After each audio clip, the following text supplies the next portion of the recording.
Leo pana vijana ambao napenda kuweza kuwaongelea hawa ambao wanayoitwa dunga dunga. Unakuta hawa ni watu ambao ni walika tofauti, unakuta wamekuwa wakiendelea kufanya vitu ambavyo ni vichafu sana katika madaladala.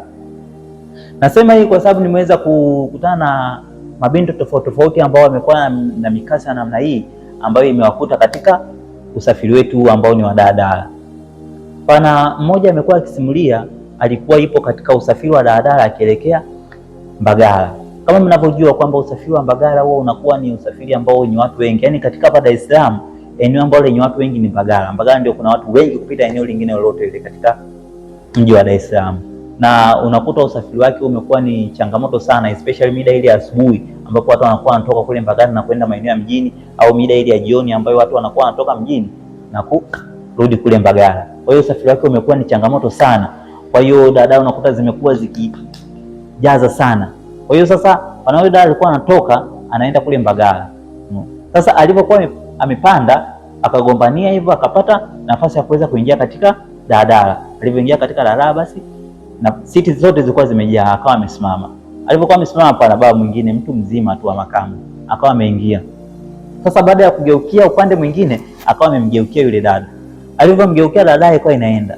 Yaani dada akawa anahisi kitu fulani lakini akawa anaona tu kwamba wote ni wasafiri. Yaani dada kila hamuachi, ikisogea yupo naye. Hata akisema jichekeche kidogo yule baba yupo naye. Huku na huku kidogo akashtukia kwamba kitu kimeingia ndani. Kuangalia hivi baba watu ameshamaliza kila kitu. Dada watu tayari ameshachafuliwa. Akawa amebakia tu ameduaa, apige kelele afanye nini? Akawa amebakia tu ameduaa. Kwa hiyo sasa nikaona kwamba leo niongelee kuhusiana na hili swala. Kwa sababu huyu ni dada mmoja lakini pana wadada wengi ambao pia wamekuwa wakikutana na mikasa kama hiyo. Wengine wamekuwa wafikii kabisa hatua ya kuweza kufanywa hivyo vitu, lakini unakuta hawa madungadunga wamekuwa wakiwageukia hivyo na kuweza kuangania hivyo hivyo mpaka wanaenda mpaka wanashuka. Kwa mtu yupo nyuma yake tu. Sasa wadada wengine niseme sijui kwa ujinga unakuta mwingine anaona kabisa mtu amemgeukia na yeye ametulia tu. Mwingine yani mpaka wanashindwa kuelewa kwamba hao wadada wengine wanakuwa ni wao wenyewe wanataka au inakuaje, mpaka wanashindwa kuelewa.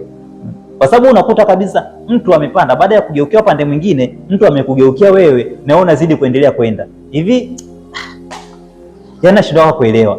Kabisa mtu amekugeukia, tena mwingine unakuta amekugeukia, mwingine unakuta labda amepata kabisa na hisia, unaona kabisa pana vitu fulani kule ndani mwake unasikia kabisa. Lakini huna habari, unazidi kuendelea kwenda, tuenda dada inaenda na wewe unazidi tu kuendelea. Yaani huna habari.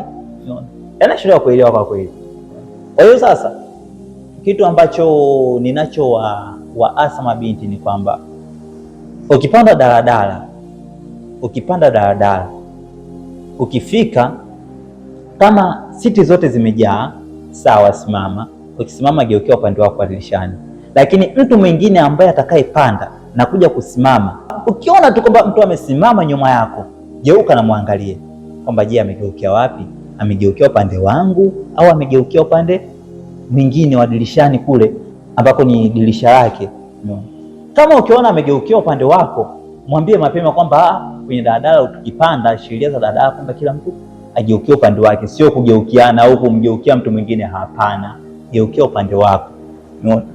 Ikiwa kama kuelewi, mwambie konda au ashirikishe watu wengine kwamba huyu ananigeukia, baada ya kugeukia kule ananigeukia mimi. Shirikisha watu.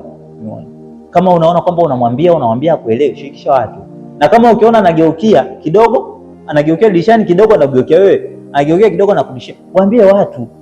Na ukiona kwamba inashindikana kabisa, shuka tu.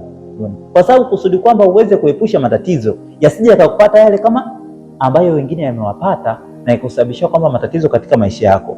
Kwa sababu unaweza kujikuta kwamba mtu anakusababishia magonjwa, unaweza kujikuta kwamba umeingia katika magonjwa mabaya, unaweza kujikuta kwamba umepata ujauzito, unaweza kujikuta kwamba unaingia katika laana na mikosi ambayo itakutesa katika maisha yako yote. Unajikuta kwamba ni kitu ambacho kitakachokufanya kwamba iweze kujengea saikolojia mbaya katika maisha yako yote. Utajikuta kwamba unabaki ukijutia katika maisha yako yote kutokana na hicho kitu ambacho umefanyiwa. Kwa hiyo hakikisha kwamba unazingatia haya. Ukipanda umesimama, hakikisha mtu anayesimama nyuma yako unamwangalia. amekugeukia tu, unamkata mapema. Ikibidi shuka. Yaani hata kama usafiri ni wa shida, kwa yaani usiwaze kwamba nitapata usafiri gani tena mwingine hapa muda huu.